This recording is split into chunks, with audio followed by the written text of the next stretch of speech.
Halo guys. Anak Indonesia, apa kabar? Nama aku Najma. Cita-citaku ingin menjadi pelukis. Nama aku Danis, umurku 6 tahun. Cita-cita aku polisi. Nama aku Nazar. Aku cita-cita ingin menjadi penadam. Halo, nama saya Nisa Putri Arianti. Cita-cita saya ingin menjadi polwan. Nama aku Alif Akbar. Cita-citaku ingin menjadi astronot. Kalau cita-cita kakak dulu jadi apa?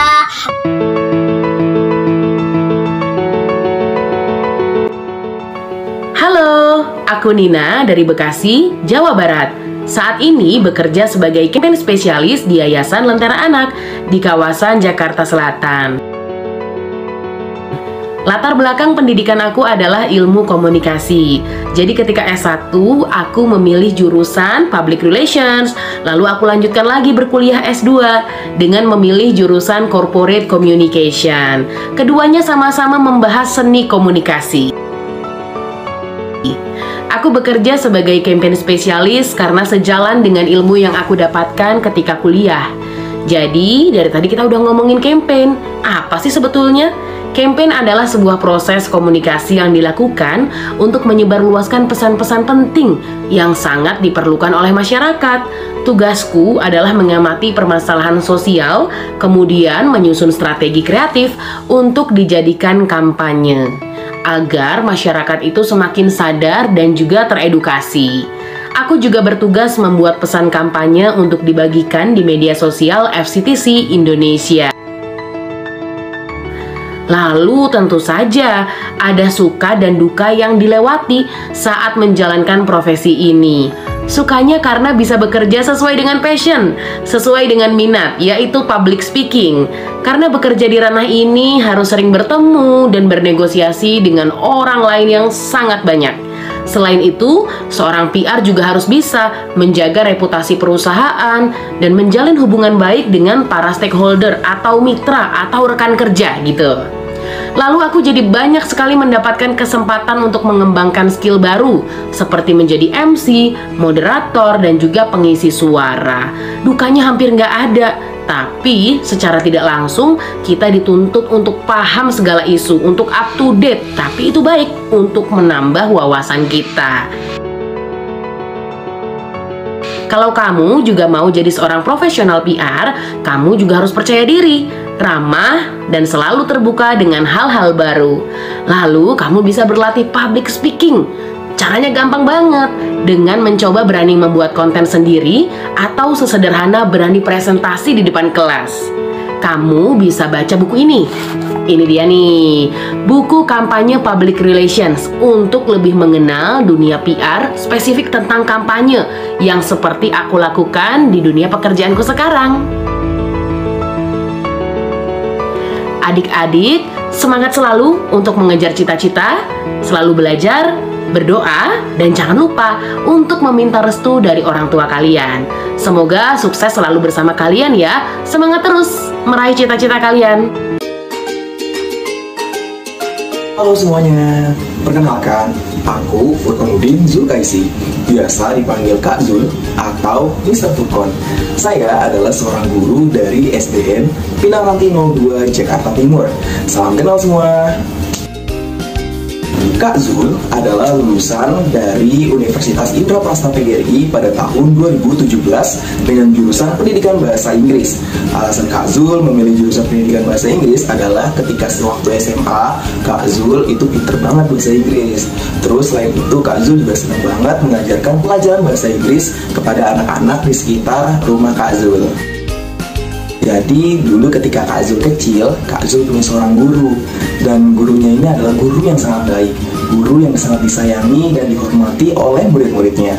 Nah, hal itulah yang membuat Kak Zul jadi termotivasi untuk jadi seorang guru yang sama seperti guru tersebut. Menjadi seorang guru pastinya punya banyak tantangan loh. Seperti misalnya harus menyiapkan administrasi kelas sebelum memulai belajar, harus bisa mengondisikan kelas, dan yang paling penting harus selalu siap dengan inovasi-inovasi ketika belajar mengajar di kelas agar KBM menjadi lebih menyenangkan. Tetapi banyak juga hal yang sangat menyenangkan yang aku rasakan ketika menjadi seorang guru. Yang pertama, punya keluarga yang banyak dari murid-murid, dari guru, dan orang-orang sekitar. Lalu juga menjadi seorang guru berarti kita harus selalu belajar. Oleh karena itu, merupakan sebuah hal yang menyenangkan bisa belajar hal-hal yang baru juga. Terus yang gak kalah penting adalah menjadi seorang guru merupakan salah satu ladang pahala di mana kita sebagai insan bisa menyebarkan ilmu-ilmu yang bermanfaat kepada orang lain. Kalau teman-teman di rumah ingin menjadi seorang guru, pastinya kalian harus lebih banyak belajar dan juga banyak membaca buku. Buku-buku yang Kak Zul pelajari kebanyakan adalah buku-buku kuliah berkaitan dengan dunia pendidikan dan pastinya bahasa Inggris. Tetapi selain itu, Kak Zul juga senang loh ikutan webinar atau seminar berkaitan dengan pendidikan. Perjalanan hidup mengajarkan Kak Zul banyak hal, seperti menyadari kalau manusia adalah makhluk yang terbatas. Tetapi jangan membatasi diri dengan kata takut dan tidak bisa. Kalian, anak-anak semua, harus belajar hal-hal baru dan jangan takut untuk mencoba.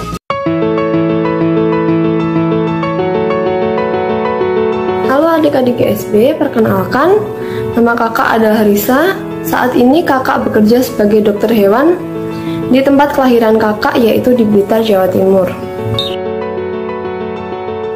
Sebenarnya berapa lama sih sekolah kedokteran hewan itu? Untuk kakak sendiri bersekolah selama 6 tahun. Lama juga ya, kayak sekolah dasar aja nih.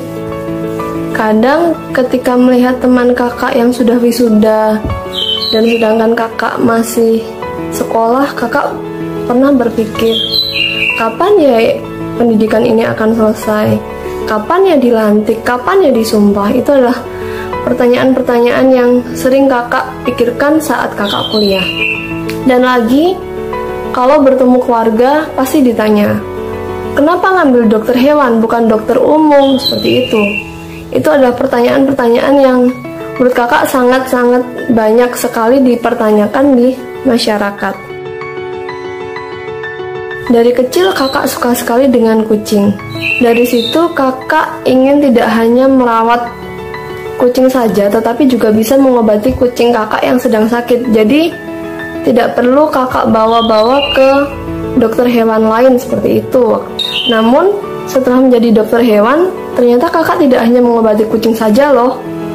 Karena di dokter hewan sendiri punya moto, yaitu manusia mriga satwa sewaka. Manusia mriga satwa sewaka, apa itu artinya? Manusia mriga satwa sewaka itu adalah mengabdi untuk kesejahteraan manusia melalui dunia hewan. Sebenarnya apa sih suka duka menjadi dokter hewan? Kakak ceritain dukanya dulu nih ya. Dukanya adalah ketika pasien kita itu adalah hewan dan notabene hewan tidak bisa berbicara. Oleh sebab itu ketika ada hewan datang, maka kita akan mewawancarai pemilik hewan serta kita melihat dari kondisi tubuh hewan itu sendiri. Lalu jika mengambil dokter hewan, maka jangan takut untuk menerima resiko dicakar, digigit, bahkan diinjak. Sukanya sendiri adalah karena kami bisa bertemu dengan berbagai macam orang yang notabene suka dengan hewan-hewan peliharaan seperti anjing, kucing, bahkan ternak sekalipun, seperti sapi, kambing, domba, bahkan juga pernah kakak melayani pasien ular. Jika dokter manusia hanya mengobati manusia saja, dokter hewan pun juga bisa mengobati berbagai macam hewan, dan bahkan kakak sendiri pernah menjadi dokter gigi hewan. Kok bisa menjadi dokter gigi hewan? Ya, kita juga mengobati pasien, selain itu kita juga vaksin, selain itu kita juga bisa membersihkan karang gigi, bahkan mencabut gigi hewan. Yang pasti adik-adik harus berasal dari jurusan IPA. Tapi yang terpenting adalah adik-adik semua mau belajar tentang hal baru, problem solving, public speaking, dan dapat bekerja di bawah tekanan. Karena apa? Karena jika di klinik hewan kecil seperti anjing kucing, itu banyak sekali tekanan-tekanan yang akan didapatkan di sana. Seperti jika tengah malam ada pasien yang darurat kritis, maka kita harus siap membantu.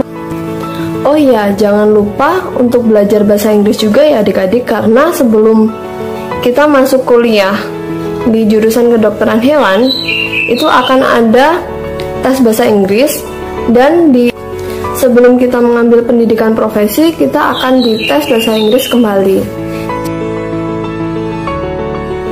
Untuk kata-kata motivasi sendiri dari kakak mungkin cukup pendek ya. Belajar adalah harta karun yang akan mengikuti kemanapun kamu berada. Jadi jangan sampai malas untuk belajar ya adik-adik, karena belajar itu merupakan aset untuk masa depan. Pendidikan adalah kebutuhan. Pendidikan juga sebuah kesempatan. Pendidikan bisa menjadi menyenangkan jika sudah merdeka dari ketimpangan. Selamat Hari Anak Nasional tahun 2022.